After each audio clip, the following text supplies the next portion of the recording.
আসসালামু আলাইকুম, সবাই কেমন আছো আপুরা? আলহামদুলিল্লাহ ভালো আছি আমি। সব তো শুধু সেলাই মেশিনে চেপে চেপে অর্থাৎ মেশিনে করে দেখাই, কিন্তু মেশিনের বাইরেও আমাদেরকে টুকটাক হাতের কাজ জানতে হয়। গলা হাতে না সেলাই করলে আমার ভালোই লাগে না, যদিও এটা মেশিনেও সেলাই করা যায়, কিন্তু প্রত্যেকের রুচিবোধ কিন্তু আলাদা আলাদা।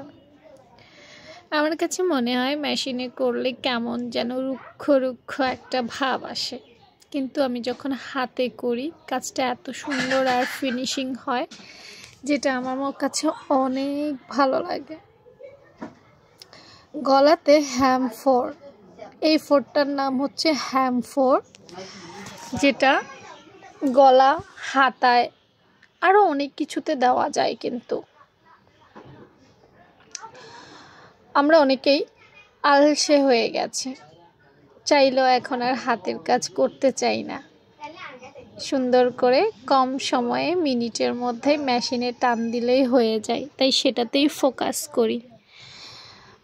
তারপরেও আমি একজন তোমাদের রুমা আপু, এখনও কিন্তু হ্যামফোর ব্যবহার করি গলার মধ্যে। তো আমার মতো কারা কারা আছো তাদেরকে দেখতে চাই, যারা হ্যামফোর ব্যবহার করে আমার গলা সেলাই করো, হাতা সেলাই করো। সেলাই করতে করতে এসে আমি কিছু ট্রিক্স ফলো করি, যেটা তোমরা ভিডিওতে দেখতে পাচ্ছ। দেখো, এই যে কর্নার আছে না, এসব কর্নারে আসলে আমি একটু ভালো করে গিট দিয়ে দেই, যাতে করে এটা খুলে না যায়। অনেক সময় দেখা যায় যে হাতের সেলাইগুলো খুলে যায়। হ্যাঁ, ওই এক সুতা দিয়ে যে সেলাই করা হয়, এই জন্য খুলে যাওয়াটা খুব স্বাভাবিক ব্যাপার, খুলে যেতেই পারে, ঠিক আছে?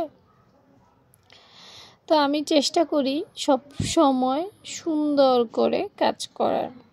একটা মাথা খুলে গেলেও যেন আরেকটা মাথা না খুলে যায়, সেজন্য জায়গায় জায়গায় গেট দিয়ে রাখি। তো তোমরা কিভাবে কাজ করো জানাতে ভুলো না, কারণ এক একজন এক একভাবে কাজ করবে, এটাই স্বাভাবিক। সেলাই করার সময় 2 সুতা পরিমাণ আমি তুলে থাকি নিচ থেকে, এবং আধা ইঞ্চি পর ফোরগুলো, আধা ইঞ্চি না, আধা ইঞ্চি থেকে কম হবে, ফোরগুলো দিয়ে থাকি। কখন একটু ছোট, কখন একটু বড় হয়, কিন্তু সমান তালে হলে বেশি ভালো। এভাবে বেশি সুন্দর করে কাজ করা যায়। কিন্তু এটা ছিল আপনার আজকের ভিডিও।